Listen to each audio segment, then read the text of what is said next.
Good afternoon. We call this meeting to order of the Assembly Budget Subcommittee number 2 on Education Finance. Staff, please call the roll. Mr. McCarty? Here. Mr. Chavez? Ms. Kim? Here. Mr. O'Donnell? Here. Mr. Ting? Here. Quorum is established. Thank you.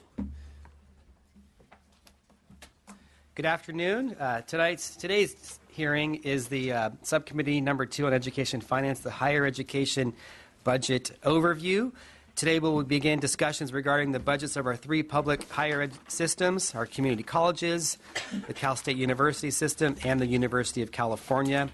We all understand how critical these institutions are to our state's economy and to ordinary Californians seeking to improve their lives. We know the importance and value of higher education. We hear all the time how going to college earns an individual roughly $1 million in lifetime earnings versus somebody with only a high school diploma. We also hear over and over about the gap of higher education degrees earned in California. We're certainly concerned about the recent Public Policy Institute of California study that says by 2025 we will have a gap of nearly 1 million bachelor's degrees awarded here in the state of California. We also know that the governor's budget out of the gate provides these segments with a good start, with about $1 billion more in various higher education proposals than the current year, according to our analyst's office. But we know that there's much more work to be done. Certainly our higher education segment system, established with the master plan of 1960, is in question today. Challenging the issues of affordability and accessibility. We'll hear from 3 of the segments today. A few of the issues that we're going to be zeroing in on are certainly some concerns at the CSU system that we're turning away roughly 20,000 eligible Californians every year. With the UC system, we're certainly always concerned on tuition issues, including the tuition proposal that could increase cost of colleges by 28%. And with the community colleges, we need to make sure we focusing on the systems and goals to make sure that students can go through the community college system in a satisfactory manner. And with that, we have a robust agenda here this afternoon. I'm going to be hearing from opening comments from my fellow committee members. And with that, before we get to that, we also want to note that in addition to the segment leaders and the LAO and the Department of Finance, we have one action item, a follow-up item from a few weeks ago regarding the University of California that we're going to address. But before that, any opening remarks from fellow committee members? Okay. So the first action item is related to the pension issue for the University of California from our hearing 2 weeks ago. And essentially, we want to memorialize the request from the University of California to get information to the subcommittee by the 1st of May. That'll enable us to better understand actuarial issues regarding to the University of California pension in comparison to the state pension reform items of 2012. So with that, could I have a motion on the item? Moved and seconded. All those in favor, please say aye. Aye. Aye. Ayes have it, 4-0. Okay, we will get on now with the thrust of the hearing, and wanted to invite up our 3 segment leaders to the table over here. Bryce Harris, Chancellor, California Community Colleges; Timothy White, Chancellor, California State University System; and Janet Napolitano, President, University of California.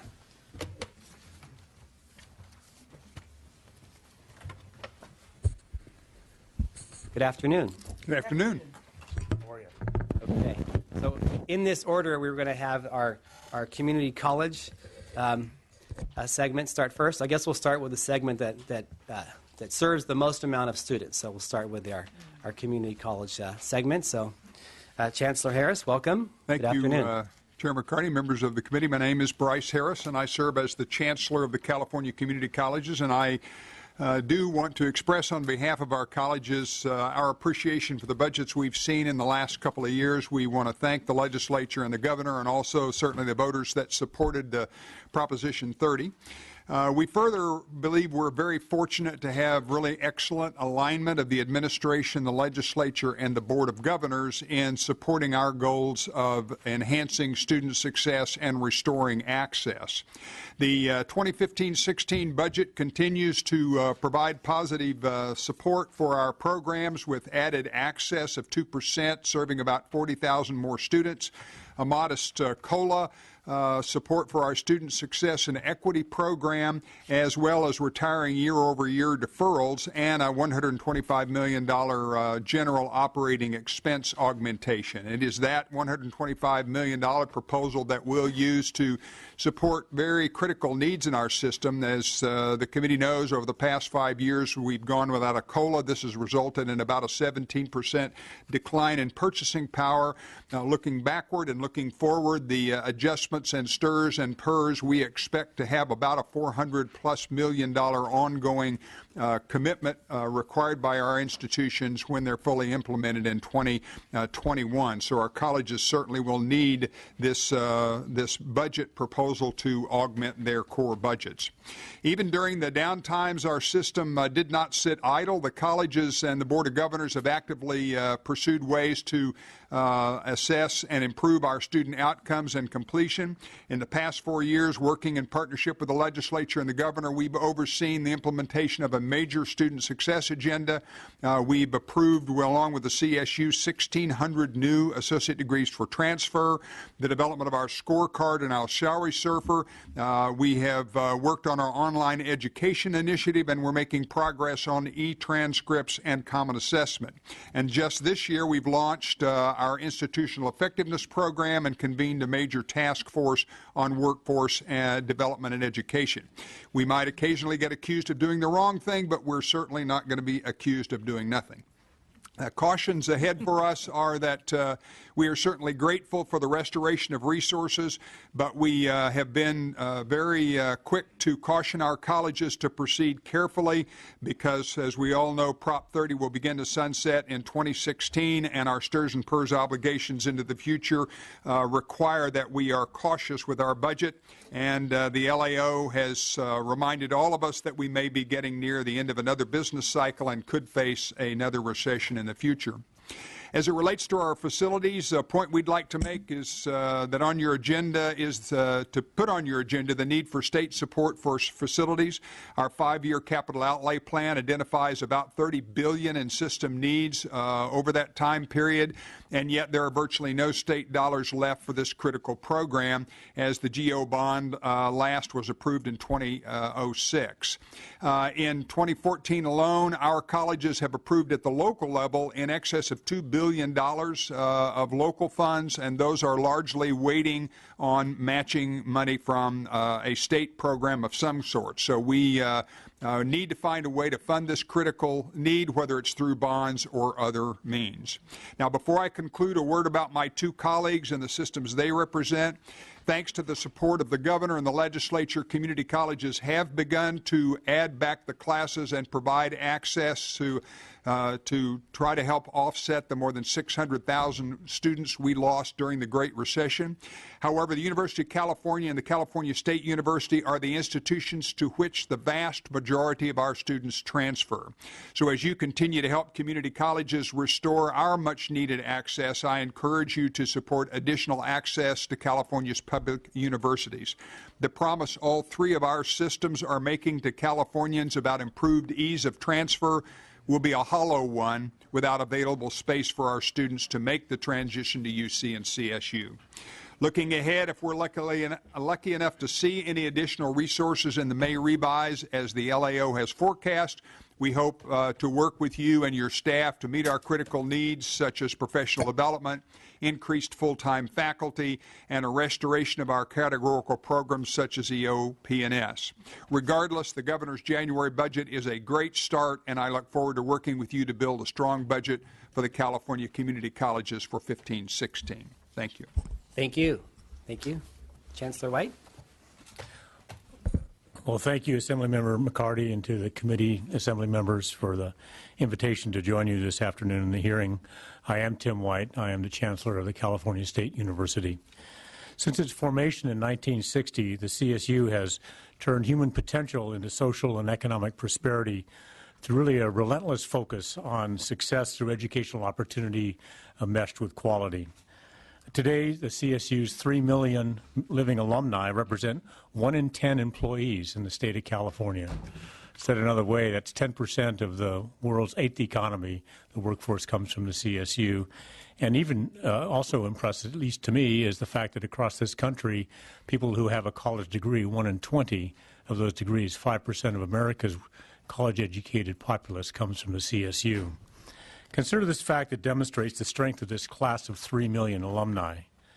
2 CSU campuses are in the top 10 universities worldwide for providing alumni to work at the iconic California company Apple.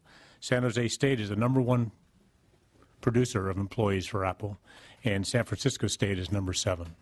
So consider the influence those two campuses themselves have on the development of today's technological revolution. Technology, like California, is powered by the CSU. Or consider the influence of the smallest campus, CSU campus, the California Maritime Academy. 94% of the Cal Maritime graduates secure jobs in their fields immediately after graduation, and the vast majority of those jobs are in 6 figures. These Cal Maritime graduates are employed in every link of the supply chain, including at seaports all around the country, which cumulatively account for about $4 billion worth of goods moving in and out of the U.S.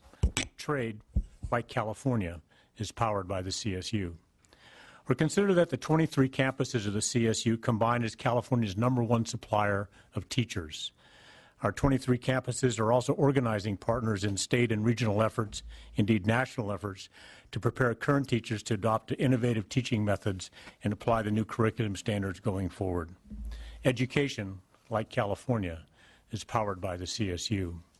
For us to live up to our purpose and promise in the California Master Plan of Higher Education, we're doing everything we can. Yet we've been increasingly deprived of the state funding needed to continue advancing California's future. And at the same time, the state of California approaches a drought of 1 million college graduates by 2025, a point that Chairman McCarty mentioned in his opening comments. In 10 years, the state will be 1 million bachelor's degrees short of the needs of the industries that provide the lifeblood of California's economy and tax base. This shortage of educated workers is as grave as the state's water shortage, or perhaps even more so. So here are the 3 questions that we should consider together. How does the university continue to create opportunity? How does the university continue to sustain quality? And how does the university continue to enable success? We have begun to start answering these questions within our finite resources.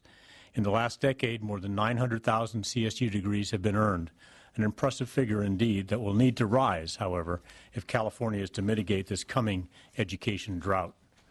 Earlier this year, I laid out an ambitious plan for the next phase of CSU's ongoing effort to enhance student achievement.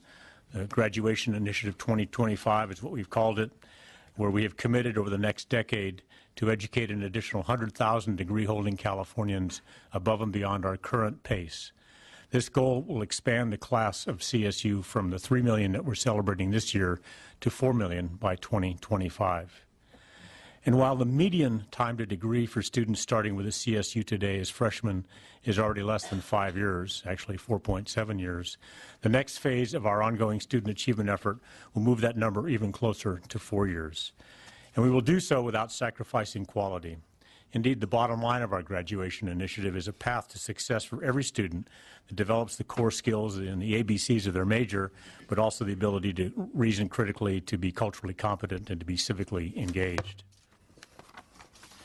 Graduation Initiative 2025 is a good next step, but addressing the coming education drought will require opening the channels of educational opportunity, which will demand additional resources.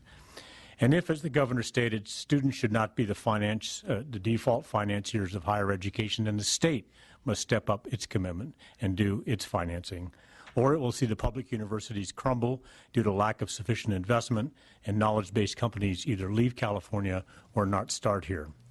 Let me articulate one way that this plays out. The state's allocation, while increasing today, and we're grateful for that, is still below the 2003-04 levels. That's when we served 50,000 fewer students. Through all this time, the number of degrees earned over that same time span has increased by 20,000 annually. So our graduation rates are at all-time highs, and our time to degree is at an all-time low. And this is on the backs of our faculty and our staff and our students. We save tens of millions of dollars a year through various efficiency measures in information technology, energy, financial services, purchasing, insurance, and libraries, to name just a few. So these savings mean less money coming out of our students' pockets and out of the state treasury and into those business services. And I must say, the three sectors that with Janet Napolitano, Bryce Harris, and myself have come together around business services to lower the cost per units in an unprecedented way of cooperation across the three sectors. Just last month, U.S. News & World Report released its top-ranked colleges for efficiency, and in the western region, 3 of our campuses, San Luis Obispo, Long Beach, and Pomona, ranked in the top 5. So CSU is lean and efficient and effective, but California's future demands more from our university, and we need the state to help meet that demand. By the end of the day, we all, the state and the university, share a common cause in seeking more students succeed at higher rates so they can go on to design California's future. But shared success will only come from a shared commitment. State and university, faculty and staff, students and alumni, trustees, and you, the elected leaders. So I return to the questions posed at the beginning of my comments. How do we create opportunity, sustain quality, and enable success?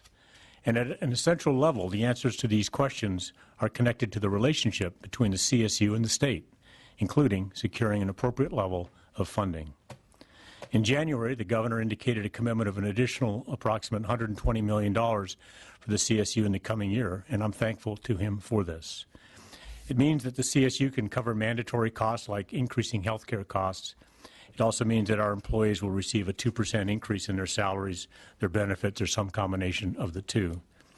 Additionally, our campuses can grow funded student enrollment by approximately 1%, or 4,000 students across the system. The proposed state funding increase of 4% is really on half of our overall operating budget, so the effect of that 4% state appropriation is really only a 2% increase in our overall operating funds. It helps the university, quite frankly, just stay even, essentially, with inflation. But it leaves no resources for the new funding or proven student success and completion initiatives that I've described before, like expanding proven educational practices or enhancing advising or increasing faculty. The proposal also means critical technological and physical infrastructure challenges will have little or no chance of being addressed. This is particularly troubling considering the state within the last year just shifted all infrastructure responsibility to the CSU with very little capital investment to get this new program off the ground. After years of budget slashing and precipitous declines in state support, a proposal that maintains the status quo is not restoration, it is stagnation. The trustees adopted a budget request of $217 million in state support. This request is reasonable given the scope of the state's economic expansion, passage of Prop 30 for education, and the needs of both the system and the state. We have confidence that you will help us succeed. Specifically, our budget request addresses opportunity, allowing an additional 12,000 California students to complete a degree at CSU, students that are keeping with our mission from every community in California and reflect the rich diversity of the state and of your districts. It'll improve quality by allowing us to hire faculty and staff to provide the courses and the support services that students need to be able to graduate, and who will continue to advance research and problem solving in areas of high need, for example, water resource management. And finally, the budget will enable success, investing in new educational approaches and proven technologies, ranging from quality online teaching and learning to e-advising systems to academic planning systems, all to increase student graduation. So we hope that the legislature will add $97 million to the governor's proposed budget between now and June so that we can fully realize our common aims for students. And together, we will harness the power of the CSU and the strength of our community to lead California into the future, to open the floodgates of prosperity and for progress. Thank you very much.